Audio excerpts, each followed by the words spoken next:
the pulsatilla for nervousness, despondency, sadness, unnatural fear, weepiness, and depression. Those ones for the PMS, these are around the emotional problems, so your PMS time, so that the times our hormones are up and around and playing games with us. That's when we need herbs like pulsatilla. There's sort of painful spasmodic associated with that as well. Yeah, we've got two great options here. Because I was going to say the nervousness one, passion flower. What an absolute obvious swap for all those anxiety feelings and that worry and all of that nervousness. Passion flower, an absolute gem of a one to swap over to.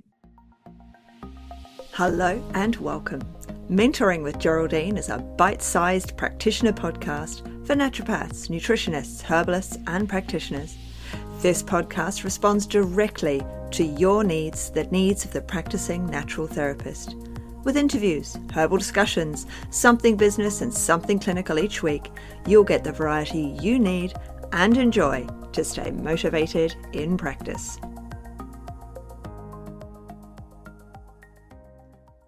Hello, everybody, and welcome to Mentoring with Geraldine and the Bite Size Podcast. And we're very lucky to have Christine Thomas from the Herbal Extract Company in Sydney with us again today. And we thought we'd talk today about Pulsatilla, because Pulsatilla is unfortunately, we're saying bye, Pulsatilla to pasque flower, because we can't, unavailability of the raw materials. So this is a bit of a 2020, or will be. I mean, this is actually going to be out into the world in 2021. So everything will be bought up by then and gone, and we'll be using alternatives. So what alternatives have we got here, Christine? We've got some good ones. Yes, and just on that, so the raw material we were getting from Italy, the last two batches. But yeah, I mean, some herbs are getting much more difficult to get hold of.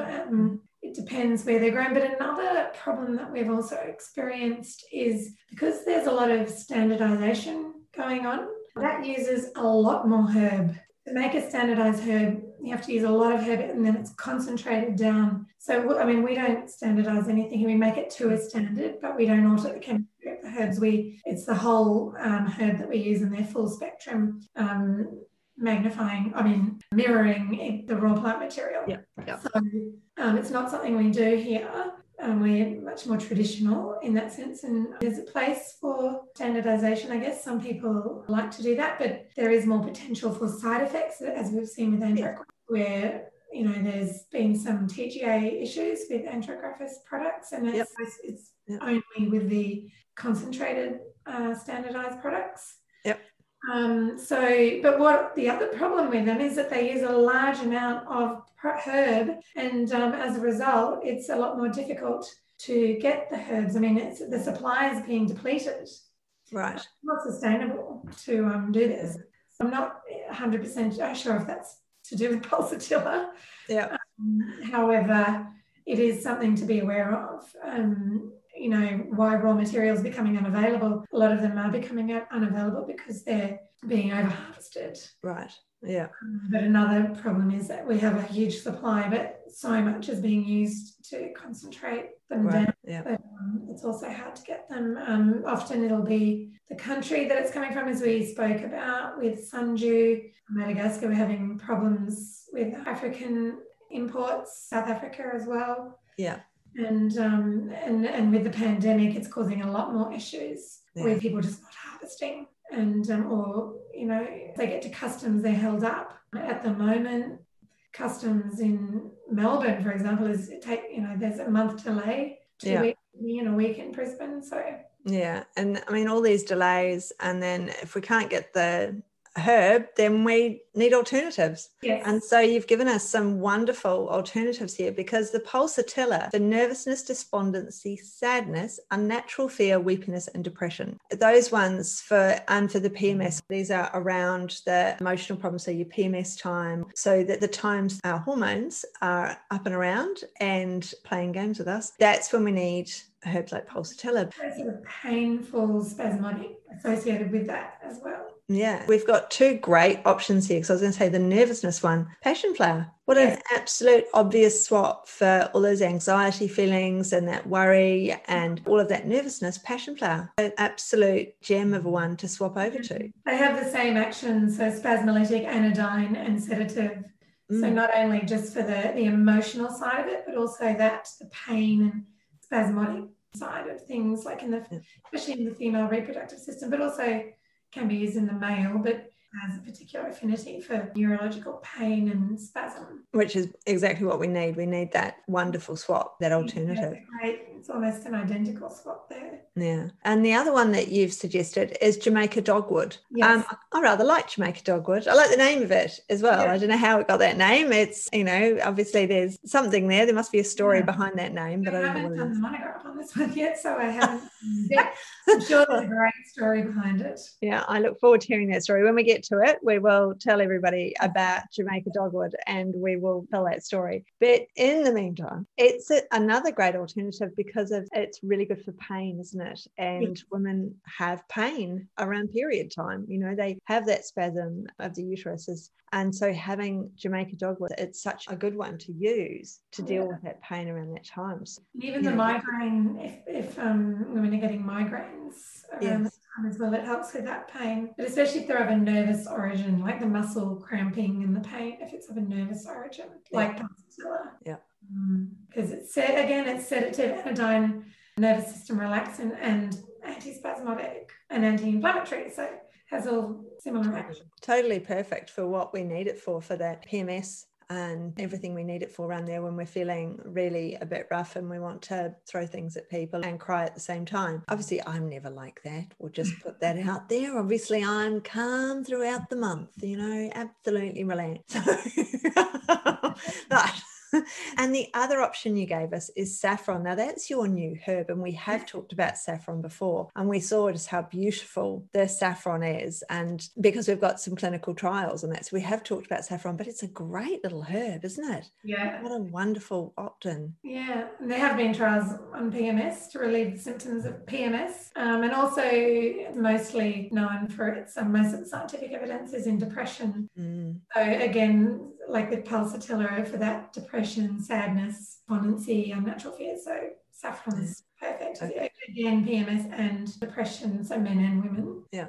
And the other thing that made me think saffron would be good is that when you look at the flowers of Pulsatilla and saffron, they're very similar. Oh, wow. Not that that's very any scientific evidence behind it. But and unfortunately in this day and age, in our urban environment, we don't get to see the herbs a lot. We're brown bottle herbalists. Yeah. We tend to have a connection with the plant growing, and especially saffron, which is quite sort of particular. But it's a crocus that belongs in the iris family. Pulsatilla is a similar species, but it's from the buttercup family. And both the flowers, they're very delicate violet flowers. So if you Google or just have a look at Pulsatilla pasque flower and saffron flower, they're both very similar in this beautiful purple. So, funnily enough, they have similar actions as well. So while they're not from the same family, they're very, I think it's good. When we look at these things in the doctrine of signatures, and I think I mentioned when we talked about saffron, I wasn't actually able to grow it, and I did try. So I won't be attempting to grow Pulsatilla because it's a tree, isn't it? So I think I'd struggle to get any in time to create it. So it's just a little, that's the herb we use. So I guess that's just the above ground. Right. Yeah. Okay. I did see there's a company, I just can't remember the name of them, you'd have to Google it, in Orange, I think they are, who you can buy the saffron crocus bulb. Release them, and if you want to try and grow it, you can. So I got some from the hills in Adelaide. I still failed. I did everything it said, but I didn't manage to grow them. I got Australian saffron with their name, but they're just, I'd love to try and grow it. Because as you know, it's so expensive. And you only get 3 stigmas in each flower. So to feed your family, you need quite a few flowers. You need quite a few flowers, definitely. So thankfully you've made a tincture for us. We've made it easy for you. If you can't grow it, then totally can't grow it. Yeah.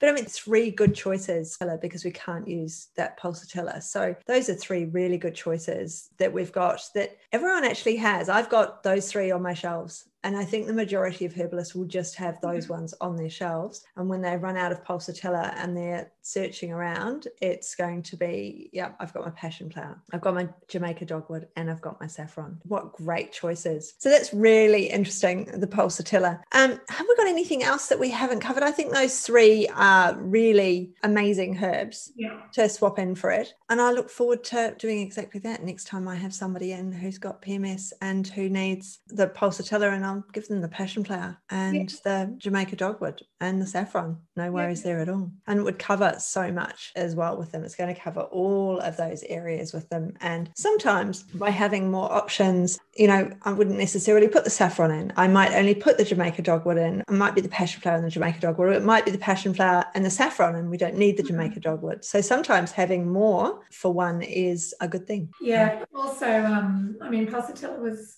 expensive. It's good to have alternatives. Yes, exactly. Yeah. So anyway, I think we shall leave it there. Thank you so much, Christine. It's really great chatting to you again, and I look forward to chatting with you again next time. See ya. Thanks so much for joining me today. Don't forget to rate, review, and subscribe to the podcast for the weekly episodes. If you'd like even more support and learning, then the Academy is for you. Here you'll find part 2 of the herbal discussions, more clinical learning, and case studies to support your clients in practice. Bye for now.